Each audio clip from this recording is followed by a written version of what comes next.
Others see them as champions of the hippie and marijuana movement. Many places called head shops, tobacco shops, or smoke shops sell various paraphernalia people can use for drugs. None of them will say the stuff is for drug use. They can't, since drugs are illegal in every state. Most of them get around legality issues by labeling the items for tobacco use only. But as you can see from the following story that aired on the Fox station in Tampa, Florida, it usually doesn't fool anyone, and anti-drug advocates are trying to do something about it. You're a little short on loot, so you decided to stick up a bank. Civil rights activist Darrell Rousson recently won his fight to get this urban street game out of stores. Now he's fighting to take these so-called tobacco stores off of the streets. It's important that we get rid of the legal lie, the deception that these stores are allowed to operate under. Rousson says this store and many others are legally selling illegal drug devices simply by labeling them for tobacco use only. How many times have you seen one of these in someone's house filled with tobacco, really? Often. Yes. Store owner Leo Calzadilla says as far as he knows, his customers, like the man walking behind him with 2 fists full of cash, only buy his elaborate and psychedelic pipes to smoke tobacco. They only store legal things in his stash boxes, and says he does not sell bongs. The ultimate bottle guzzler, but you have bong Sharpied out. Right. Yeah. Leo says he would not expect people to connect his merchandise with drugs. But our unscientific poll of people we found near his shop found otherwise. Well, what do you associate with this device? Drugs. Word association. Marijuana. Illegal drugs. Narcotics. The marijuana pipe. Smoke weed out of... Weed. And that's for smoking weed? Drugs. Yeah. On the other side of town, Darrell Rousson, who is awaiting trial for a recent protest incident he staged at Calzadilla's shop, has inspired a new bill in Tallahassee. It could restrict or ban devices Rousson says destroy people and communities. I am a recovered crack cocaine addict and alcoholic. I know what these stores engage in. I know what these tools are used for. And I know firsthand the death and the destruction that they cause. No, this is a beer guzzler. But it says bong. Well, this is the company. This is something you have to deal with them about that. Leo Calzadilla says he has a legal right to sell everything in this store, and he will, unless his critics convince lawmakers to snuff him out of business.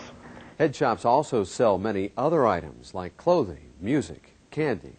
One particular candy is getting lots of attention recently, and it isn't all good. The following story appeared on the CBS station in Tampa, Florida. Chances are you had a favorite candy as a kid, probably a lollipop. Charms, Dum-Dums, Tootsie Roll, or Blow Pops. Flavors sure changed over the years. Apple and watermelon suckers are favorites now. But there's a new lollipop in the lineup, and this one is getting a bad rap. For some, it's the taste. It's pretty gross. I would buy it at first out of curiosity, but after tasting it, I wouldn't buy it again. On a scale of 1 to 10, I'd give it about a 2. Yeah, I'd rather have a blow pop or something like that. Blow Pops don't come in this flavor. What's it taste like? Marijuana. You don't necessarily smoke marijuana to get the taste. The hemp-based lollipops are called chronic candy. Despite what some say about the taste, sales are smoking. I'm Noah. I'm the owner of Hot Wax. This is my store. Sales are excellent. For years, maybe I've sold approximately 10,000 lollipops. No one's come back. As a matter of fact, people come back for more and more. We got to take this home. At first glance, it's just another lollipop, until parents Ben and Jenny Doan check out the packaging containing 2 lollipops and a couple of gumdrops. Every lick is like taking a hit. It shows marijuana. There's nothing good to come from this at all. Absolutely not. It's just, you might as well be soliciting drugs and saying it's okay. For real, this is delicious. Chronic's founder, 36-year-old Tony Van Pelt, is better known to his customers as Tony Montana, after the movie character in Scarface. Van Pelt says, relax, it's just candy. They're all best because we have no stress, no seeds, no sticks, no stems. These are the bomb, this right here. This is the Chronic and the Blue Bonnet. 2 of my personal favorites, and now my third is our new flavor, the new Rasta. Yeah, I'm on right there. Chronic candy won't get you high. There's no THC, so it's legal. Hey, this is a business. This is, even though it's a little controversial, it's a legitimate product, and there's a lot of hard work behind it. Actually, to be honest with you, you hear it first, I'm really going to make $1 billion out of this. Chronic is taking off in trendy cities like Miami Beach, where we find Van Pelt promoting his marijuana-flavored Moneymaker. Hemp is just a cousin to marijuana. It just looks like it and tastes like it. You don't get high from it. Van Pelt discovered the candy while visiting a hemp farm in Amsterdam 5 years ago. As soon as I taste that, I can make some money off of this. Some of our people that we've met. The Californian quickly found his clientele.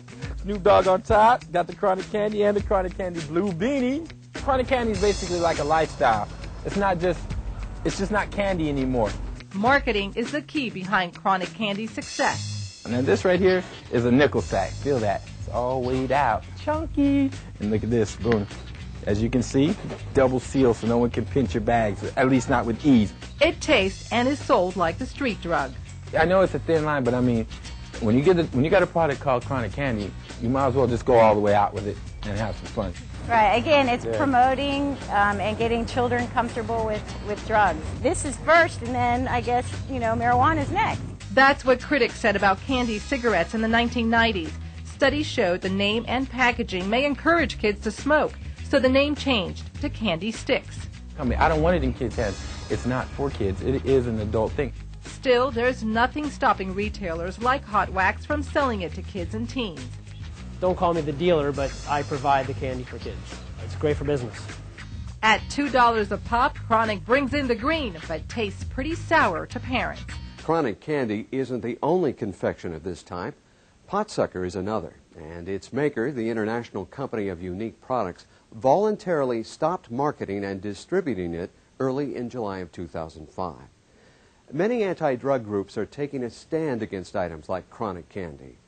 Some lawmakers in New York City condemned product sales, saying they glamorize drug use.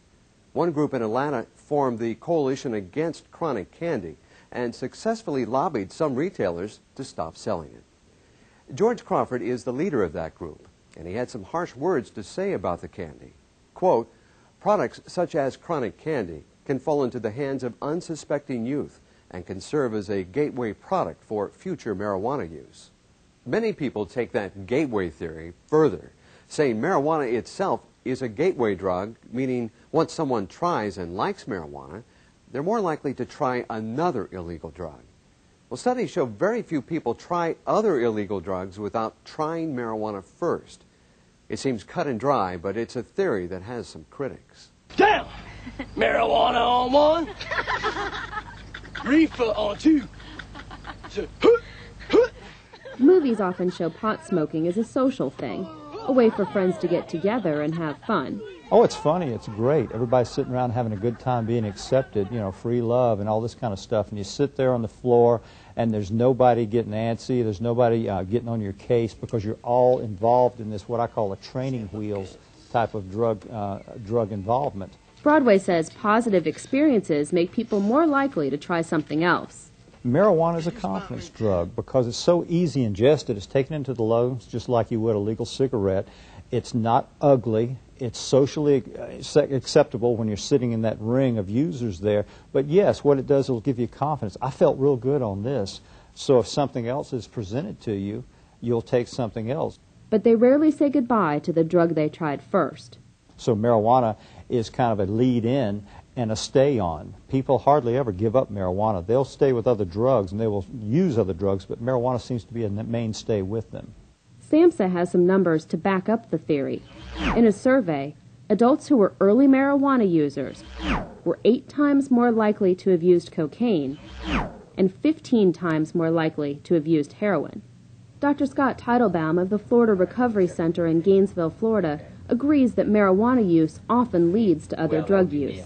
It is a gateway drug, without question. As a matter of fact, when I look at all the people that I've treated with cocaine, ecstasy, heroin, problems as older adults, you'll always see some marijuana use that precedes